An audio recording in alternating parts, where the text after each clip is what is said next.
Hello everyone and welcome back to Gwent with Cheap Decks, and this time we will be doing Skellige.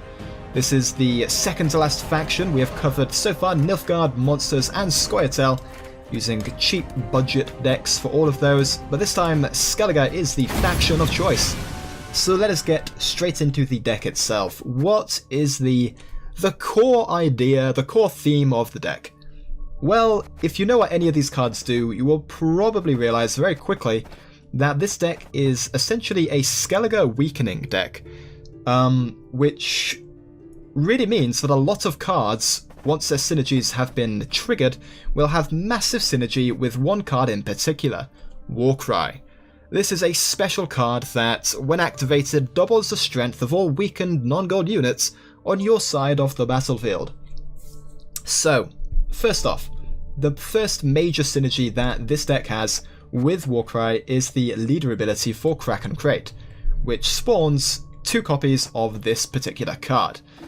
So it's worth noting that these 2 warriors spawned will not benefit from the faction passive of Skellige, which is at the starts of round 2 and 3, you will gain 1 base strength to every non-gold unit in your hand, deck and graveyard.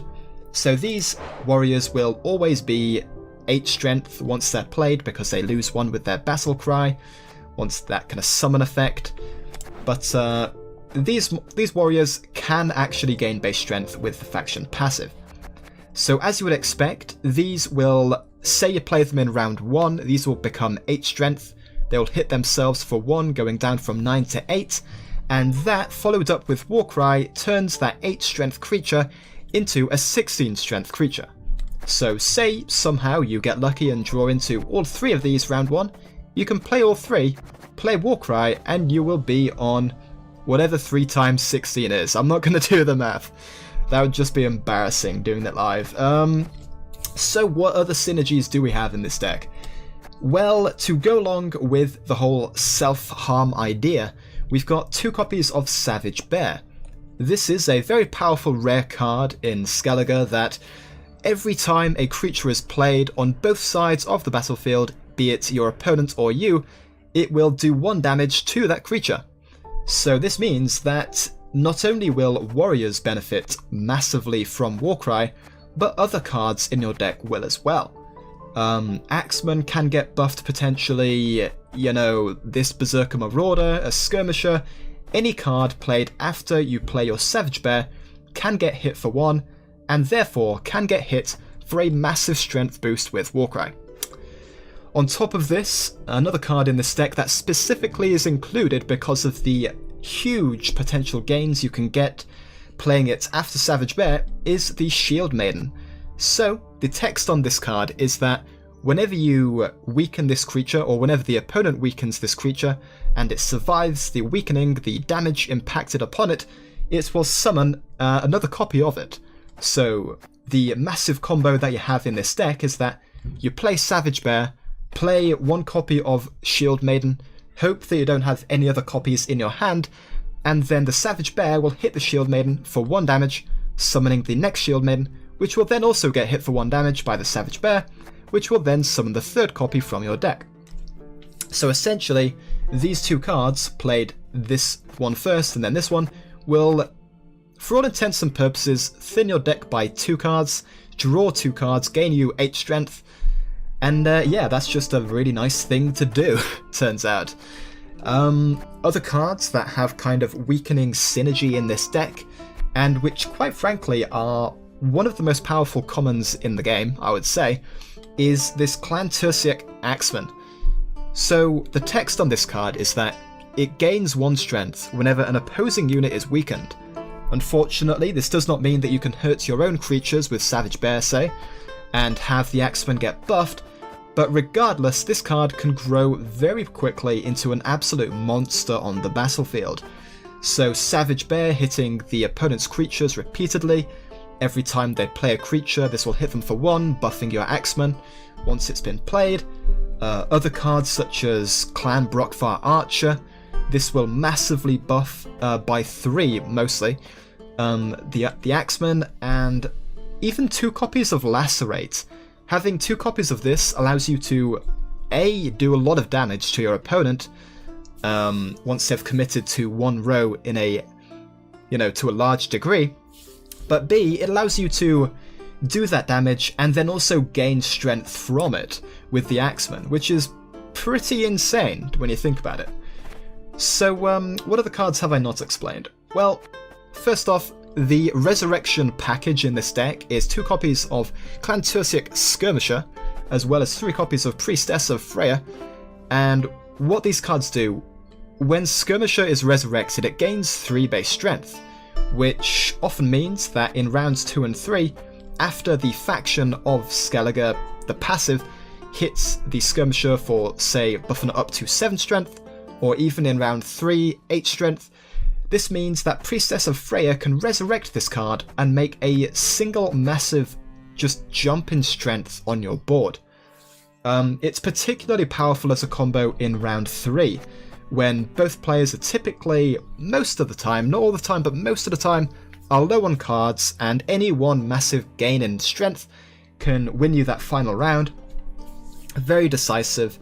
And Priestess of Freya in round 3 is 3 strength as a card by itself because of the faction passive, it having gained 2 strength at the starts of round 2 and 3.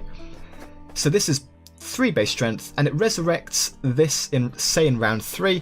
So this will also be on 9 base strength, 8 base strength, sorry. So this card plus this card, this will, what's the actual, I think it's 15 strength that you gain in total if you play this in round 3 and then resurrect that. So it's just a really powerful combo, and also there's a lot of synergy cards in this deck in general. So if you can resurrect this, that's pretty huge if you find yourself with a second copy of Warcry in your hand in a later round, after you've gone off with your first Warcry kind of combo. Also, of course, Berserker Maruader. This is just a solid card because when resurrected, you gain basically a really powerful creature that gains 2 strength for each weakened unit on the battlefield, which naturally has huge synergy with your Savage Bears, with Lacerate, with Brokvar Archer. So yeah, this deck essentially is just synergy within synergy, coupled with a massive burst gain of strength combo with Warcry. What else is there to explain? Really, I mean, first off, as I say in all of my Cheap Gwent deck videos, Geralt is just a nice golden beat stick that you get for free, so why not use it if you're playing a budget deck? It's just a reasonable thing to do.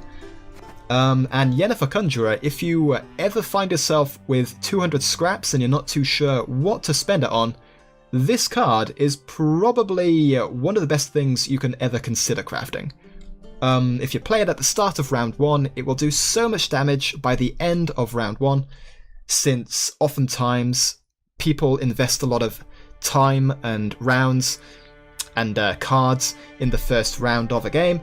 So Yennefer has plenty of time to just do tons of damage, and she can of course hit multiple non-god units with her effect, essentially making her a turbo trebuchet gold card, which is insane.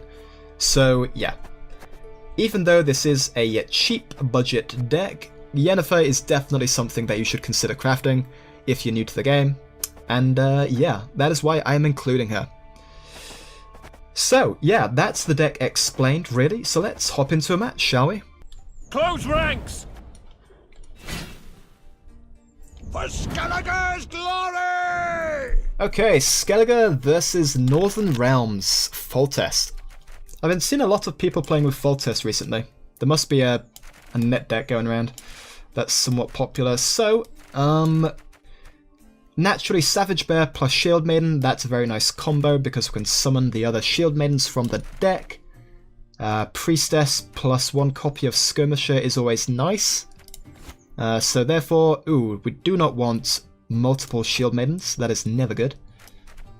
We do have 1 Axeman, so the Brokvar Archer is quite good to keep, actually. But we also do want to find Warcry, if we can.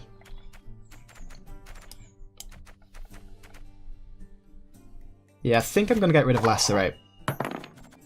Unfortunately, we have not found it yet. Come to Pappy! Okay, sure. Whatever, dude.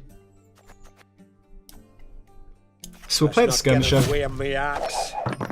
There's no point playing the Skirmisher after the Savage Bear, because naturally without Warcry we can't benefit from the self-harm. Same thing with the Axeman. We're going to play Axeman, then play Savage Bear, then summon all of the Shieldmaidens from our deck. That should be the correct order. And yeah, we'll take it from there, really. Okay, I think that's the last wish. Draw 2 cards and discard 2 cards. Seems reasonable, just to improve your hand. Which, in any deck that isn't in Nilfgaard, with their faction passive of redrawing cards in rounds 2 and 3, it's quite a powerful effect to improve your hand.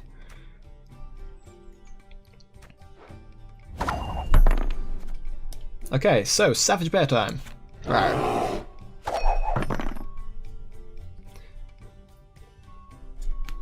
So let's see how far he wants to commit to this round. Okay, that is A-okay fine. So there you see the combo. We play 1 Shieldmaiden after the Savage Bear, and that draws us the rest of them from our deck. Improving future draws, very similar to Temerian Foot Soldier, which he played himself. So what do we want to do, really?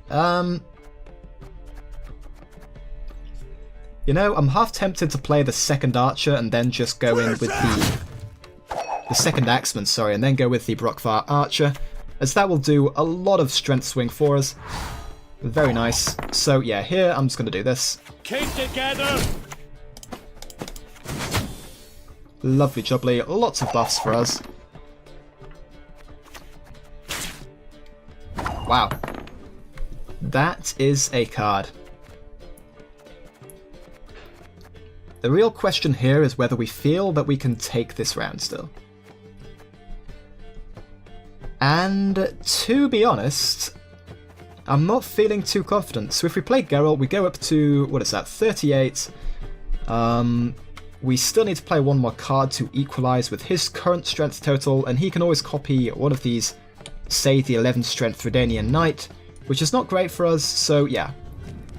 I think, with that little bit of maths, that I should just pass this round and go into the next round with a better chance. More cards, and yeah. Take it from there, shall we say. Ooh, not the best draw. That's okay if we draw into a second Priestess. So what's died and what can we res? That is the current question. We can pick up another Axeman, another Savage Bear, sometimes nice, another Skirmisher. Honestly, I think we just want flat strength, so we might just go for the Skirmisher.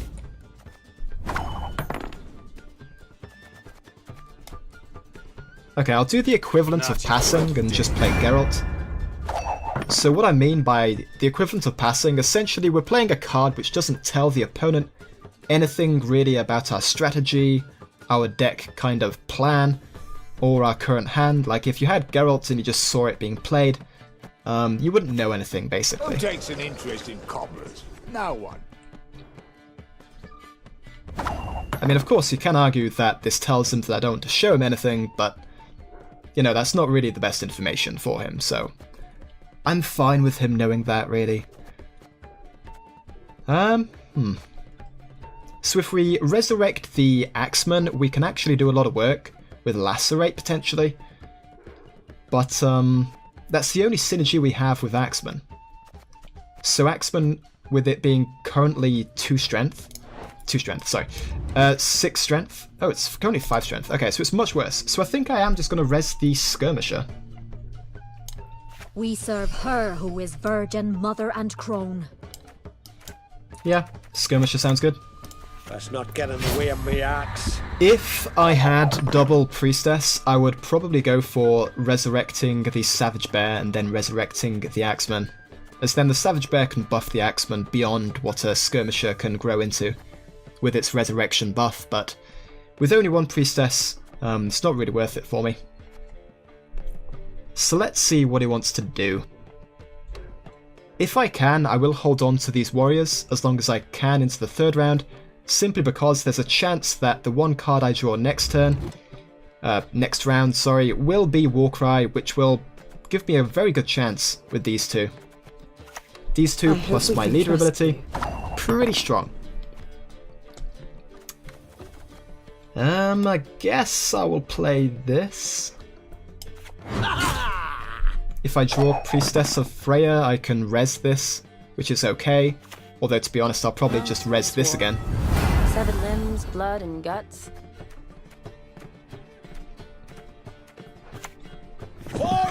Wow, he is committing heavily. Oh, Lady Margarita told us of this.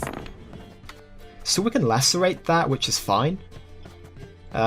He can copy only a bronze card, so there's not much big here for him to actually copy. So lacerating and removing, what is that, 4, 3, so that's 7 plus 3, so removing 10 strength puts him down to 25 strength, so that one card needs to be 11 strength to win.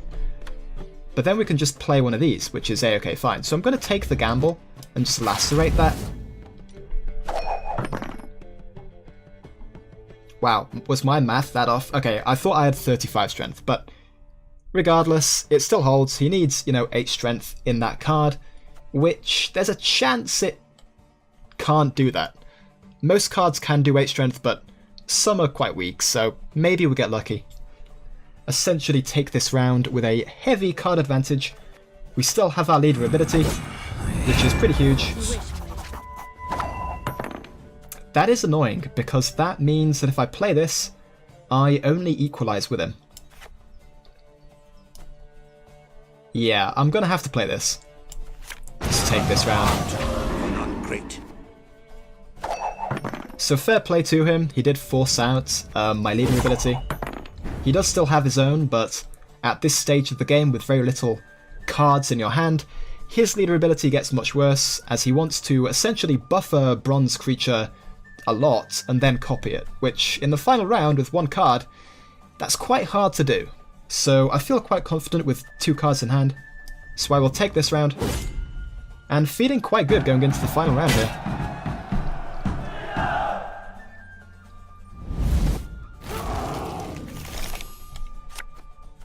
Oh, nice. That is a very nice card. As I did explain in the opening portion, yeah, 3 cards versus 1, he doesn't stand much of a chance. So, yeah, feels good, man. Feels good. That's basically how the deck plays. So there you go, guys, a bit of gameplay of how the deck plays. Whilst we did not draw Warcry, you pretty much saw a lot of the other synergies at play. Axeman can get buffed by a lot of the cards that you yourself play. Savage Bear buffs Axeman, Lacerate buffs Axeman. Shieldmaiden can summon other copies of Shieldmaiden following Savage Bear. You can res Skirmisher just for a chunk of big strength. And yeah, one nice thing about this deck is that in the final round, a lot of your top decks are very legit. Assuming that you've pulled out the Shieldmaidens using Savage Bear Shieldmaiden, if you top deck Priestess of Freya, this being at 3 strength in the final round, resurrecting a Skirmisher, say, that will make that a 15 strength swing, or resurrecting this as a bear if you have some damage effects to play. It's all very powerful, very consistent. Of all the budget decks that I've played and made videos of so far, this one seems to be the most consistent in terms of just winning against, better decks. Essentially, for the opponent to have a decent shot against you, they need you to either not draw Warcry, as you just saw, or they need to be running a copy of their own Dimeritium Bomb, as that does hard counter the whole Warcry idea of buffing creatures way beyond their base strength.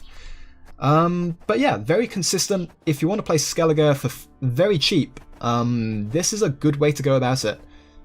Yeah, I can only recommend it. So guys, as always, thank you for watching. Coming up soon, we will have the last Cheap Gwent deck that covers each of the 5 factions, Northern Realms, given the recent nerfs to both Promote and Hensel. That should be quite interesting.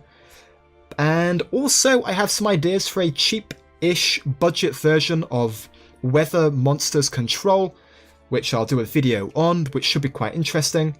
Nearing 100 subs, which is very exciting. I've got some plans for a 100 sub celebration video. So that should be very cool. And yeah, as always guys, thank you for watching, really do appreciate it. If you want to see more Cheap Gwent decks, do hit that subscribe button below. I will include the deck list in the description as well, if you want that. And yeah, thanks for watching. Ta-ta!